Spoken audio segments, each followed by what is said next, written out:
Greetings, YouTubians, and welcome back to Wayne Sharp World, where today we're going to be diving into another episode of Wayne Sharp Week, highlighting the knives that are going to be in my pocket for the next 5 days. Now, I hope everybody had a really good weekend out there. I myself had a pretty good weekend, celebrated my 1-year anniversary with my wife, and I had a couple carries in the pocket over this weekend that I really enjoyed. Decided to carry them over into this week, and that's where we're going to start the list off today. But before we do that, I want to give a huge shout out here to all my sponsors: DLT Trading, Caviso, White Mountain Knives, and Mojave Outdoor. Guys, look these retailers up for all of your knife and EDC needs. It's because of them and their great support of my channel that I can do what I do on such a regular basis, and I greatly appreciate their support. Now, with that being said, let's take a look at the first knife on this list, and we're going to start off with a very good one, and one that I really hope we see more production runs of here in the future, and that is the Spyderco Swish buoy. This was my official wedding knife. As you guys probably know, if you follow my channel or follow me on Instagram, I actually had 2 carries on my wedding day, but this was the main one. This was the one that I got to buy as a special official wedding knife. And there's a couple of reasons I went with it. One, I always wanted to experience a swish buoy. I think it is a pretty fantastic design in terms of aesthetics.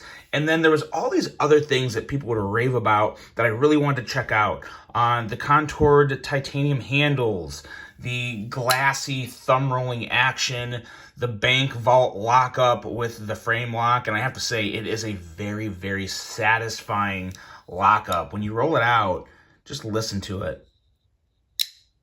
Very nice, solid click. I mean, it is locked in though. It's very good. Some of the best thumb rolling action you can find on a knife. And ironically, it's not even a thumb stud. It's a cutout. So go figure, right? But outside of that, you have an excellent blade with a full flat grind M390 steel. This was an exclusive run by Knife Joy last year, and I don't know how many more runs they've done of this.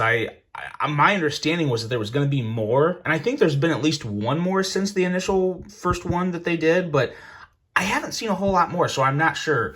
But this really is a fantastic knife. It middle finger flicks surprisingly well, even with that very small amount of it looks pretty big, but with the thickness of the lock bar holding your finger back, you kind of got to squeeze your finger in there a little, but once it grabs your thumb, it's pretty easy to kick this blade out. So I find it to be pretty fidget friendly, and in all honesty, just that right there is so good. And of course, you can also thumb flick it out. The only thing that I don't exactly love about this Swish buoy is the fact that it was $400, so by no means a cheap knife. It's pretty expensive. And it doesn't quite have all the bells and whistles that a knife of this price should have. You don't have a lock bar insert, which is not the end of the world. You can, you're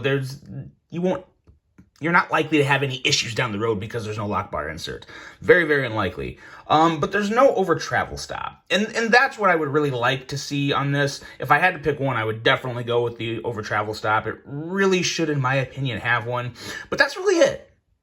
Outside of that, everything about this knife is extremely solid, and it really is a fantastic EDC. The price isn't the best, but you know what? The price was created by the demand for it, unfortunately. And I will say, for $400, I'm not saying it's the best bang for your buck, but it's a very nice, very smooth knife. You definitely feel a little extra something with this, and it's kind of hard to put your finger on exactly. You really have to handle a lot of knives and know what to feel for and look for. But it does really have an extra something, and it is a knife that I really do enjoy, and I'm really glad I have it in my collection. I definitely will obviously never be selling this one just due to the story behind it. But it is a very nice one, and happy to have it in the collection, and was happy to carry it on that special day, the Spyderco Swish buoy. Next up, I have my other wedding knife, which needs no introduction, the Konigarius. You guys know I love it. You know I think it's one of the best folding knives ever made, and about as perfect as you can get on a folding knife. So with that being said, I really don't have a whole lot more to say about it, other than, yeah, it's fantastic. The Konigarius, keep an eye out for these guys. If you're ever thinking about picking one up, the moment you see one, you got to hop on it, because they sell out in the blink of an eye for good reason. I don't know how the used market is on them. I see some available on the used market, but not a lot.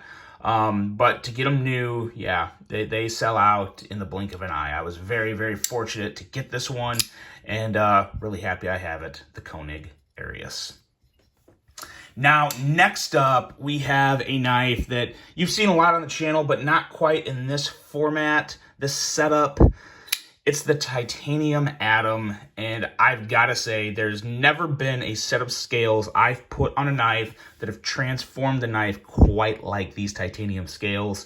I was really excited for this coming week, just knowing that I would be able to have this guy in the pocket. I already had my lineup set up last week, and I like to try and stick to the format I have set up because, I mean, if I don't, it kind of destroys the point of Wayne Sharp Week, right? I mean, I got to carry the knives that I talk about.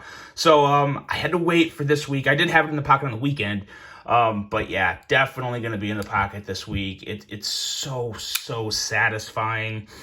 Super smooth, nice, neutral kind of color layout here. I'm a huge fan of the raw tie and just the steel, no real color. I've really been crushing that type of setup lately. I mean, I have a decent amount of knives that are pretty plain, and I used to not be able to stand really plain knives like this, but I tell you, it's my knife taste evolving. I love this Atom. I really do. I don't have any intentions of ever buying another set of scales for my Atom as of right now. That's how much I love these scales. The milling is phenomenal. I like how they ran it off the end here too. You kind of have these end points of each milling line. And I really like the way they kind of just let them die off there. It kind of gives an extra little bit of texture and just a appearance on the sides of the scales that are very unique, very different. You don't see that a whole lot, and I really like it. I love everything about this Atom. With these scales, part of me wants to say that I enjoy this more than the TRM Shadow now, and I'm being 100% serious with that. It's just so good. I really love the weight, the feel. For the weight and how thin this knife is, it just feels extra satisfying in hand. Ergos are fantastic. Just an excellent piece. The TRM Atom with titanium scales. And I just saw on my Instagram last night, TRM had commented and said they are constantly in the process of making more. So there are more of these titanium Atom scales coming, and hopefully they'll be at a little more of an available rate. But the thing is, when the kind of the craze gets kicked off with something like this, I have a feeling they'll still be kind of hard to keep in stock. But just keep in mind, there's a lot of time that goes into these scales. A lot of internal milling, a lot of external milling. This isn't just a slap job and call it done. It takes some time to make these. So give TRM a break. Be patient, and eventually, if you want to score a pair, they will be there for you to get the TRM Titanium Atom scales on the TRM Atom. Next up here, we have another fantastic American-made knife, and one that kind of reminded me just how much I like it when I did my American-made knives video.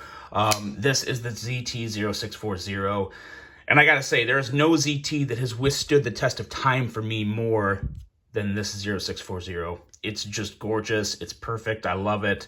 And again, it's one that I'm never going to sell. Really wish all that wasn't there. But other than that, it's amazing. Love my Lynch clip. Love the micarta scales from Sharp Dressed Knives. And just love this blade.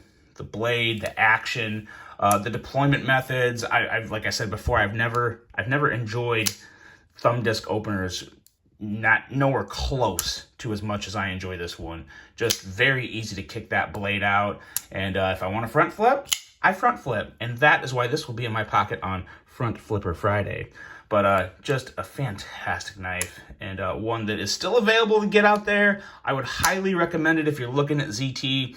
One of the fewer ZTs that I'd recommend nowadays. There's still some decent models out there, but in my opinion, this is by far the best one. Super smooth, super attractive, just good in general. The ZT0640.